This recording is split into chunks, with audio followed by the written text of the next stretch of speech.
Hello all and welcome to the competitive classes. Today is day 9 of our lecture series, जिसमें हम previous year questions discuss कर रहे हैं जो भी वेरियस कॉम्पिटिटिव एग्जाम्स में पूछे गए थे, चाहे वो IBPS हो, RRB हो, SBI हो या JK बैंक हो।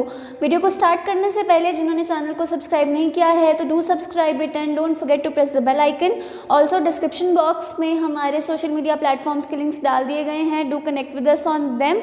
ऑल्सो हमारे ऑफलाइन इंस्टीट्यूट में विच इज़ एट कच्ची छावनी जम्मू JKSSB क्लास 4 के बैचेस स्टार्ट कर दिए गए हैं। तो अगर आपके फैमिली और फ्रेंड्स कोई भी इंटरेस्टेड है कोचिंग के लिए या आप खुद प्रिपरेशन कर रहे हैं तो do share the info with them. तो चलिए आज का लेक्चर स्टार्ट करते हैं। आज सबसे पहले हम पजल देखते हैं एक which is not of that easy level but it was asked in a previous exam of SBI okay on in one of the shifts. तो चलो देखते हैं। क्वेश्चन आप सबकी स्क्रीन पे है। 8 फ्रेंड्स दिए गए हैं, they are going to a party wearing different colour dresses. 8 friends हैं और वो डिफरेंट कलर ड्रेसेस पहन रहे हैं। कलर्स आप पढ़ पा रहे होंगे, 4 ही कलर्स हैं, ब्लैक, वाइट, पिंक और red dresses, not necessarily in the same order. 8 लोग हैं, 4 ड्रेसेस हैं, दैट मीन्स कि 2 लोग जो हैं पर कलर पहन रहे हैं। एक कलर को 2 लोग जो हैं वो पहन रहे हैं। उसके बाद मुझे डायरेक्शंस देनी उसने शुरू कर दी, तो क्यों ना पहले मैं 8 बंदों का नाम लिख लूँ अपने बोर्ड पे। सॉल्व इट विद अस और आंसर कमेंट करके कमेंट बॉक्स में ज़रूर लिखिए।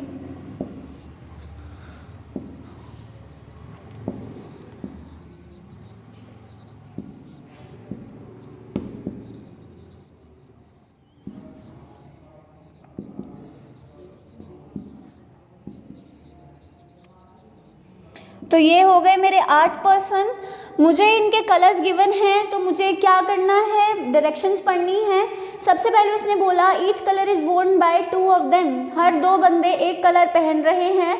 आगे आप अगर स्टेटमेंट्स पढ़ते हो, Sonakshi does not wear the same colour as Alia, Ayushmann does not wear the same colour as Ranbir और Sonam, Karan does not wear the same colour as Sonam, Deepak and Deepika and Vicky wear dresses of the same colour but not black और white. I am sure कि इतनी negative statements पढ़ के आप में से most of the बच्चे क्या करेंगे, इस क्वेश्चन को स्किप कर देंगे और अपने नेक्स्ट क्वेश्चन पे चलेंगे। But what you have to do, you have to read the whole directions. हो सकता है कहीं पे पॉजिटिव स्टेटमेंट्स दी गई हो जो कि आपके क्वेश्चन को बहुत सिंप्लीफाई कर देती हैं। आगे अगर आप पढ़ना शुरू करेंगे that Ranbir wears black colour dress, तो मैं रणबीर के आगे ब्लैक ड्रेस लिख सकती हूँ। ब्लैक कलर ड्रेस आगे गिवन है Sonam wears pink, Sonam wears pink and Alia wears white and Alia wears white. ये 3 मुझे गिवन हो गए, ठीक है। अब मुझे बोला गया है आयुष्मान, मुझे आयुष्मान का क्या बोला गया था, that Ayushmann does not wear the same colour, और हाँ Ayushmann does not wear the same colour as Ranbir और सोनम। आयुष्मान का कलर रणबीर और सोनम से नहीं मिलता, तो यहाँ पे आयुष्मान का कलर या तो वाइट होगा या तो रेड होगा, या तो वाइट होगा या तो रेड होगा। Deepika and Vicky wears dresses of the same colour but not black और वाइट। अब मुझे गिवन क्या है कि दीपिका और विकी सेम कलर ड्रेसेस पहन रहे हैं। अब मुझे बताओ पर कलर 2 लोग पहनेंगे, ब्लैक में से एक रणबीर हो गया, वाइट में से एक आलिया हो गई, पिंक में से एक सोनम हो गया, तो सिर्फ एक ऐसा रेड कलर है जिसमें मुझे कोई भी पर्सन गिवन नहीं है। तो क्या मैं ये मान सकती हूँ कि दीपिका और विकी दोनों का कलर रेड है? जी बिल्कुल मान सकती हूँ। अगर इन दोनों का कलर पिंक, वाइट या ब्लैक होता तो उस कलर के 3 लोग हो जाते, जो कि पॉसिबल नहीं है according to the question.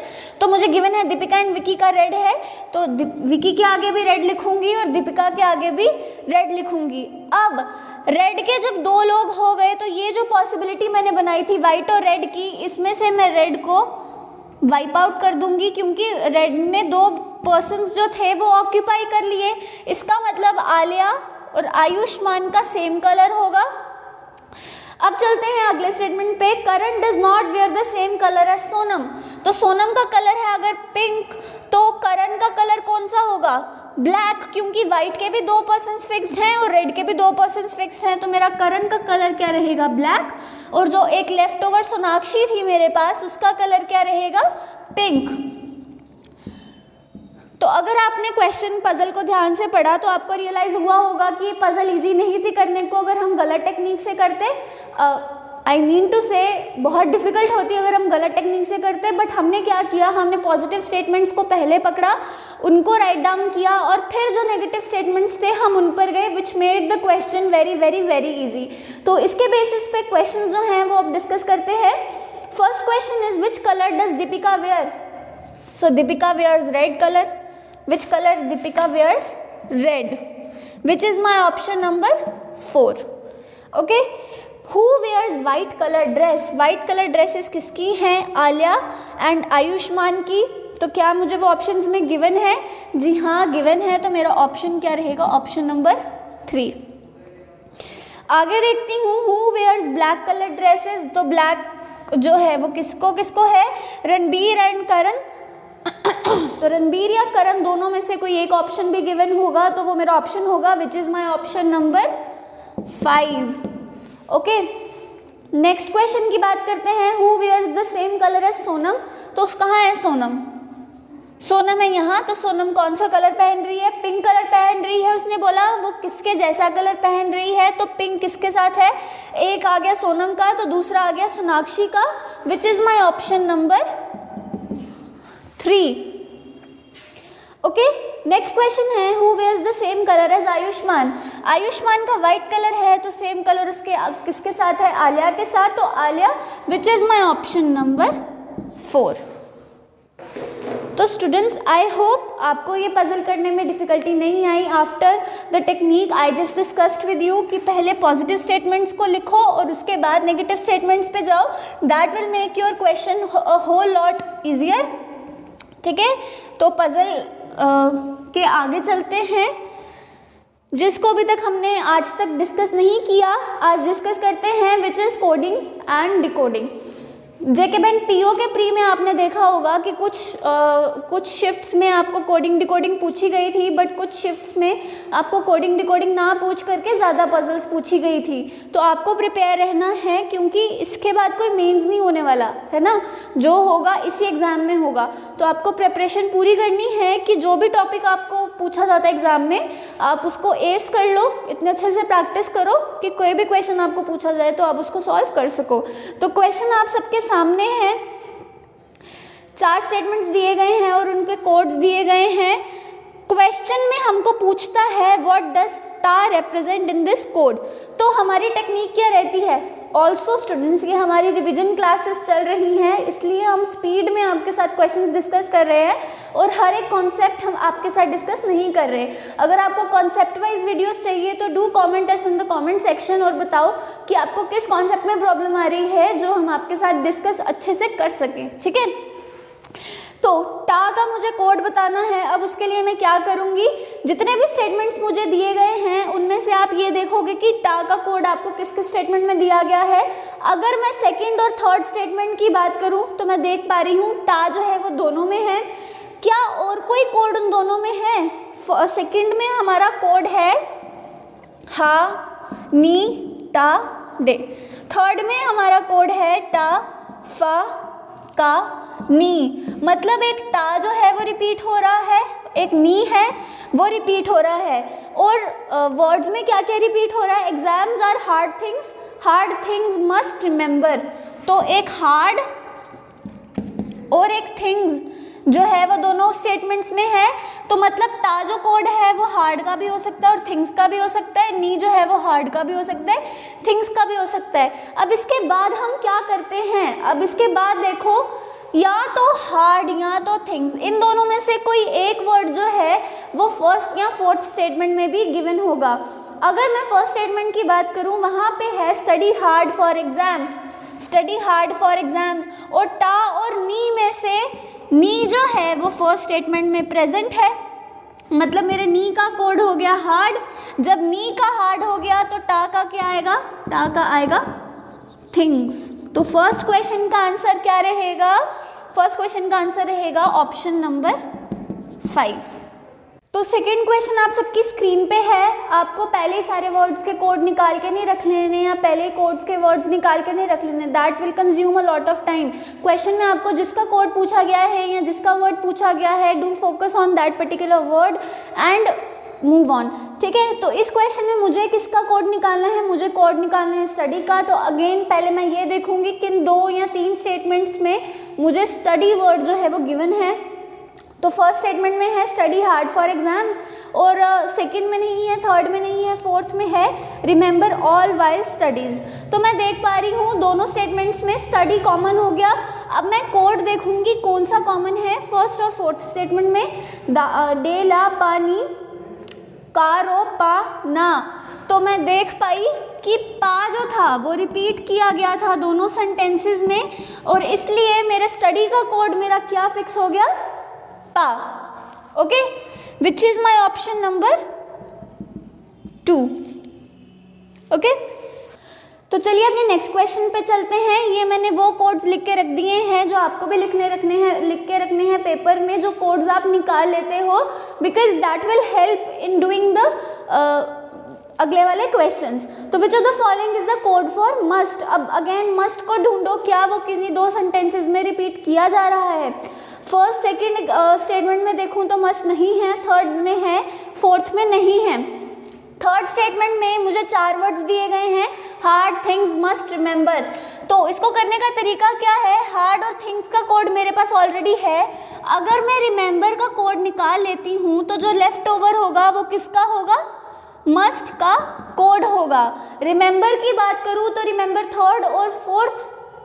Third और फोर्थ स्टेटमेंट में गिवन है hard things must remember all while study. तो मैं देखूंगी कौन सा कोड अपने आप को रिपीट कर रहा है। तो टा फा का नी एंड का रो पा ना, तो का जो है वो अपने आप को रिपीट कर रहा है, that makes it the code for remember. तो थर्ड स्टेटमेंट में मेरा लेफ्ट ओवर क्या हुआ, मेरा लेफ्ट ओवर हुआ फा, which will be my code for must. ठीक है, ऑप्शन नंबर 3 जो है मेरा आंसर होगा। नेक्स्ट स्टेटमेंट की बात करें, which of the following represents must remember for hard. Must का कोड मेरे पास है, रिमेंबर का कोड मेरे पास है, हार्ड का कोड मेरे पास है, मेरे पास किसका कोड नहीं है, फॉर का। तो फॉर का कैसे निकालेंगे, फर्स्ट स्टेटमेंट में आप देख रहे हो स्टडी हार्ड फॉर एग्जाम्स, और किसी भी स्टेटमेंट में फॉर मुझे गिवन नहीं है। तो स्टडी का है, हार्ड का है, एग्जाम्स का नहीं है और फॉर का नहीं है।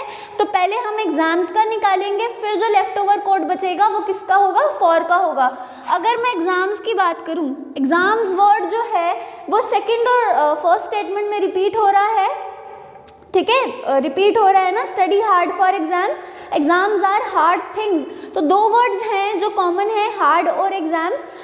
तो कोड्स कौन से कॉमन है, डे ला पानी हा नी टा डे। तो एक डे हो गया और कौन सा हुआ, नी हुआ। नी जो था वो किसका कोड था, इसका था, नी का था। तो एग्जाम्स का क्या कोड होगा, नी ना हो करके डे होगा। फर्स्ट स्टेटमेंट में की अगर आप बात करते हो, क्वेश्चन आप सबकी स्क्रीन पे देखते हो, तो स्टडी हार्ड नी पा, उसके बाद एग्जाम्स का आ गया डे। तो मेरा जो फॉर के लिए बचा वो क्या बचा, मेरा बचा ला।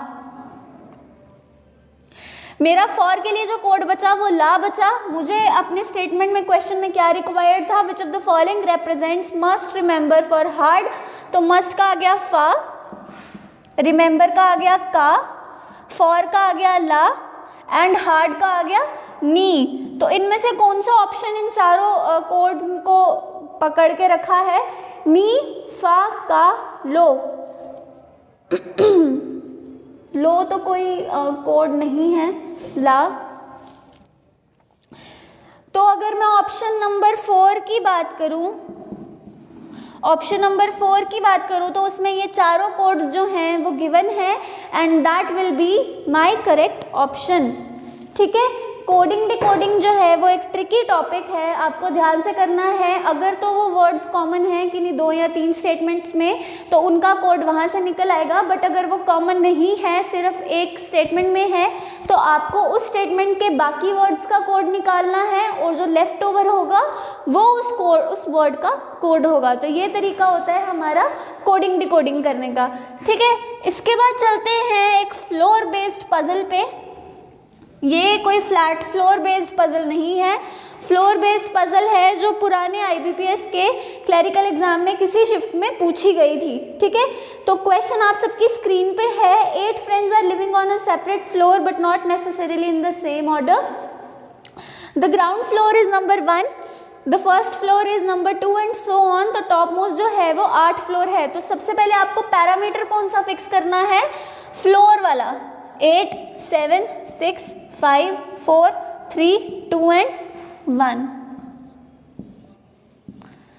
ये पैरामीटर आपने फिक्स कर लिया फ्लोर्स का। अब जो भी आपको दिया गया है डायरेक्शन, उस पर सबको बिठाते जाओ। सबसे पहले बोलता है G lives on floor number 5। तो G कहाँ रहता है? 5 पे। There are 2 floors between G and N। हो सकता है N ऊपर हो सकता है N नीचे हो, तो उसके लिए मैं दो केसेस बनाऊंगी और N को 2 जगहों पे बिठाऊंगी। अगला उसने बोला that L lives on an odd number floor but immediately above O। अभी मुझे O और L का कोई रेफरेंस नहीं है कहाँ पे बैठेगा, तो इस स्टेटमेंट से आगे मूव ऑन करते हैं। J lives on one of the floor below M but on the ground floor। अब आपको देखो करना क्या है, मेरे पास G और N है। आपको देखना है सबसे पहले कि G और N से रिलेटेड कोई स्टेटमेंट्स हमको और गिवन है क्या। मुझे बोलता है there are 3 people between L and K। L और K के बीच में 3 पीपल हैं। अब मैंने वो स्टेटमेंट जो पढ़ा था that L lives on odd numbered floor but immediately above O। तो अगर मैं L को यहाँ बिठाऊँ तो O यहाँ आएगा, है ना। अगर मैं अब इसके बहुत सारे केसेस आपको बनाने पड़ेंगे बिकॉज बहुत सारी पॉसिबिलिटीज़ बन रही हैं, ठीक है। अगर N और G यहाँ पे हैं, G यहाँ पे है, N यहाँ पे है, तो L जो है वो ऑड नंबर पे होगा और O जो है वो उसके नीचे होगा। इसके अलावा और कोई पॉसिबिलिटी इस केस में नहीं बनती। अगर इसको मैं केस नंबर 1 बोलती हूँ तो इसको मैं केस नंबर 1 I बोल दूंगी और इसको केस नंबर 2 बोल दूंगी। इसके केस में अगर L यहाँ होगा तो O यहाँ होगा, और कोई भी पॉसिबिलिटी जो है वो पॉसिबल नहीं है। अगर यहाँ पे L ऑड नंबर पे आता तो O इसकी जगह ऑक्यूपाई नहीं कर सकता था। तो ये 3 केसेस मेरे सिर्फ बनेंगे। आगे उसने मुझे ये बोला था that J lives on one of the floor below M but not on the ground floor. J जो है वो M के नीचे होगा, हो सकता है M के बिल्कुल नीचे हो या उसके नीचे हो, बट ग्राउंड फ्लोर पे J कभी भी नहीं बैठ सकता। उसके बाद वो बोलता है there are 3 people between L and K। अगर L यहाँ पे है तो K कहाँ होगा? K यहाँ होगा। अगर L यहाँ पे है तो K कहाँ होगा? K यहाँ पे होगा। अगर L यहाँ पे है तो K कहाँ होगा? यहाँ होगा। बिकॉज उसने मुझे ये नहीं बोला हुआ कि K उसके नीचे आएगा या K उसके ऊपर आएगा। तो दोनों पॉसिबिलिटीज़ हमको लेके चलनी पड़ेंगी जहाँ जहाँ भी पॉसिबल है, ठीक है। उसके बाद अगर अब मैं J और M की बात करूं तो मुझे उसने बोला था J M के नीचे है बट J फर्स्ट फ्लोर पे नहीं है। तो मतलब J यहाँ पे आएगा और M यहाँ पे आएगा, क्योंकि फर्स्ट फ्लोर पे J नहीं बैठ सकता। इसके केस में J यहाँ पे आएगा, J यहाँ पे आएगा और यहाँ पे क्या आएगा? यहाँ पे आएगा M। और इस केस में J यहाँ आएगा, M यहाँ आएगा, क्योंकि उसने मुझे क्या बोल रखा था that J lives on one of the floors below M। M के नीचे जितने भी फ्लोर्स होंगे उनमें से किसी पे भी J बैठ सकता है बट ग्राउंड फ्लोर पे नहीं बैठ सकता। आगे there are 3 people living between L and K, जो हमने मार्क कर लिया है। As many people live above N। N के ऊपर उतने ही लोग आते हैं जितने किसके नीचे हैं? L। मेरे पास अब एक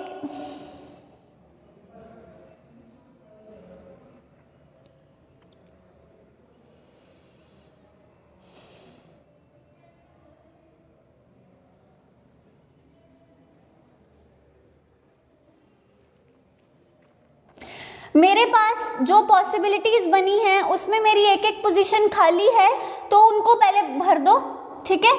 यहाँ पे आ गया मेरा H, यहाँ पे आ गया मेरा H और यहाँ पे आ गया मेरा H।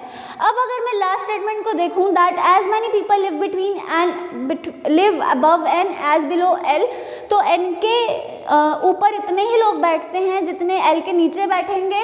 तो इसको अगर मैं देखती हूँ, एन के ऊपर कोई नहीं है बट एल के नीचे 6 लोग हैं। इसमें अगर देखते हैं तो एन के ऊपर 1 2 3 4 5 6 पीपल बैठे हैं, तो एल के नीचे 6 पीपल बैठे हैं।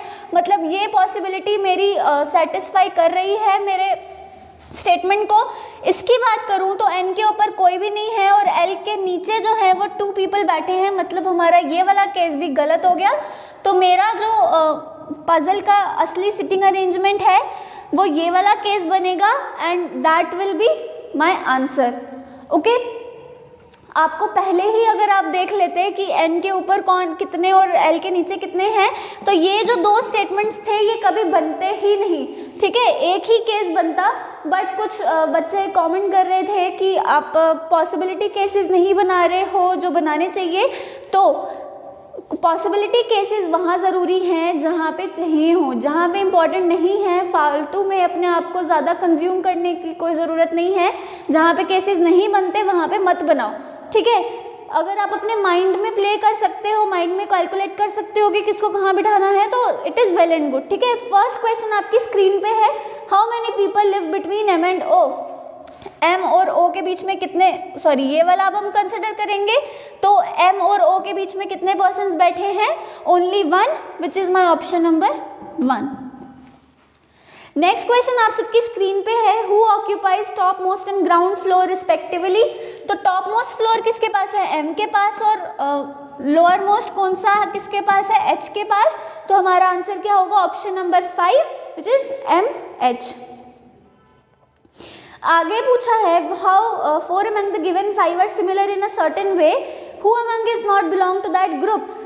एम ओ, एम यहाँ है, ओ यहाँ है, ठीक है। एल ओ, एल यहाँ है, ओ यहाँ है। ओ जे, ओ यहाँ है, जे यहाँ है। जे एन, जे यहाँ, एन यहाँ। आगे के एच, के और एच। 5 में से 4 ऐसे थे जिनके बीच में एक पर्सन बैठा था, सिर्फ एक पैटर्न ऐसा था जिसके बीच में कोई नहीं बैठा था। तो so odd one out was L O, which is my option number 2, L O. Next question देखो, who among the following lives on the 3rd number floor. 3rd number floor के ऊपर कौन बैठ रहा है, तो कौन बैठ रहा है, जे। ऑप्शन क्या है मेरा, option number 3। Next question, who lives immediately below, sorry below H, H के इमीडिएटली बिलो कौन बैठा है, तो कोई भी नहीं, बिकॉज एच जो है वो इटसेल्फ ग्राउंड फ्लोर पे बैठा है। तो मेरा आंसर ऑप्शन नंबर क्या होगा, 5। तो आज के सेशन में हमने एक फ्लोर बेस्ड पजल देखी, एक हमने सिंगल पैरामीटर वाली पजल देखी, that was of hard level. तीसरा हमने कोडिंग डिकोडिंग देखा।